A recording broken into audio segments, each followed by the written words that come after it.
CD and GH are angle bisector of angle C and angle G. क्या prove करना है? यहाँ पर तीन चीजें प्रूव करनी है ना। क्या क्या प्रूव करना है? ये तीन चीज प्रूव करना है। और गिवन में आपको दिया है triangle A B C is similar to triangle F E G. और क्या दिया है? CD and GH are angle bisector. किसके एंगल बाइसेक्टर है? ये एंगल बाइसेक्टर है ACB, angle ACB and angle FGE। ये हो गया गिवन। देखो मैं आपको हिंट कर देता हूँ यहाँ पर, फर्स्ट वाला पहले प्रूव नहीं करना है। इन दोनों ट्राइंगल्स में देखो कि कौन से ट्राइंगल में ये चारों साइड्स आपको दिख रही है। देखो कौन से ट्राइंगल में है, CD, GH, AC और FG। इसमें है लास्ट वाले, तो पहले हम लास्ट वाला प्रूव करेंगे। लास्ट वाला प्रूव करते साथ CPST से हमारा फर्स्ट वाला प्रूव हो जाएगा, उसके बाद हम थर्ड सेकंड वाला कर देंगे। आए समझ में? लास्ट वाले को प्रूव करने के लिए हमारे पास चीजें अभी फुलफिल नहीं है जो हमें प्रूव करने के लिए चाहिए, तो पहले वो चीज लेकर आनी पड़ेगी, उसके बाद प्रूव करेंगे। ठीक है, करो सॉल्व। DCA हो गया और हो गया HGF। इसमें अगर देखा जाए तो जो आपको सिमिलर दिया उसके हिसाब से एंगल ए और एंगल एफ बराबर है, और एंगल सी पूरा इक्वल है जी के। हमें क्या करना है? इतना इक्वल बताना है इसके, ये हमें सॉल्व करके लाना है। अगर हम इन दोनों एंगल में नंबरिंग कर दे तो थोड़ा सा आसान हो जाएगा आप लोगों के लिए। इसको नंबर 1, ये 2, इसको 3 और ये दे देते हैं 4। ठीक, 1 इज इक्वल टू 3 करना है और 2 इज इक्वल टू 4 करना है। इतना अगर हमने कर दिया तो मतलब ये दोनों ट्राइंगल्स एंगल से सिमिलर हो जाएंगे। ए बराबर एफ हो जाएगा, 1 बराबर 3 हो जाएगा, और नीचे वाला ट्राइंगल भी एंगल से हो जाएगा, बी बराबर ई और 2 बराबर 4। दोनों ट्राइंगल हो गए सिमिलर। अब 1 बराबर 3 कैसे होगा ये आप लोगों को करना। देख लो यहाँ पर भाई,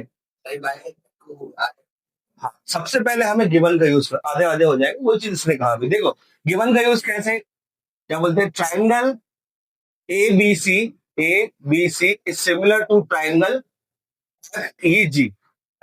ये हमें सिमिलर दिया। यहां से क्या मिला हमें?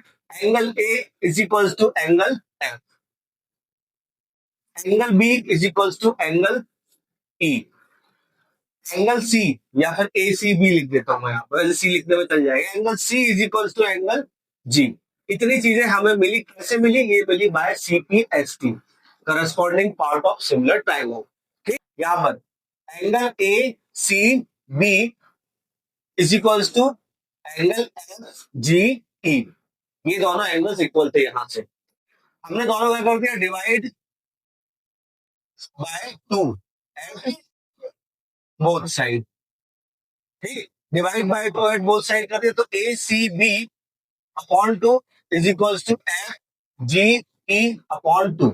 अब ACB के हाफ को हम एंगल 1 लिख सकते हैं।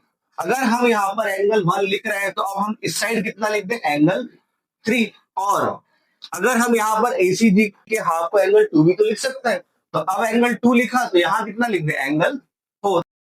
इसलिए दिखाना था हमें शो करके वाला triangle DCA and triangle HGF।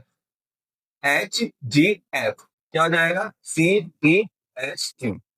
और एंगल 1 इज इक्वल टू क्या हो जाएगा? Angle 1 is equal to angle 3। इसको लिख दो क्या? Proved above by angle similarity triangle BCA is similar to triangle HGF। अब ये दोनों ट्राइंगल जब सिमिलर हो गए तो यहां से हमें क्या मिल गया? यहां से हमें मिल गया साइड्स इसकी प्रपोर्शन। ठीक है, साइड्स का रेशियो ऐसा हो गया, इक्वल हो गया। AC अपॉन क्या हो गया?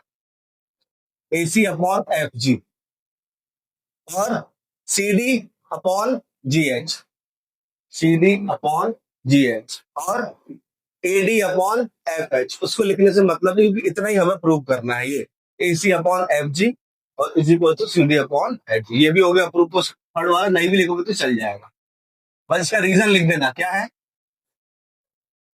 How corresponding part of similar triangle. अब ले लो कौन सा वाला? सेकंड वाला।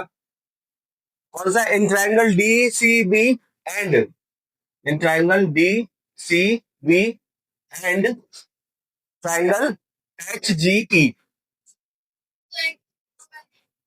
सेम वैसे angle B is equals to angle E हो गया।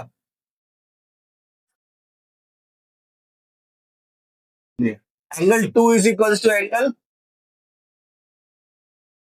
Four proved above. So by angle similarity, triangle DCB is similar to triangle HGE.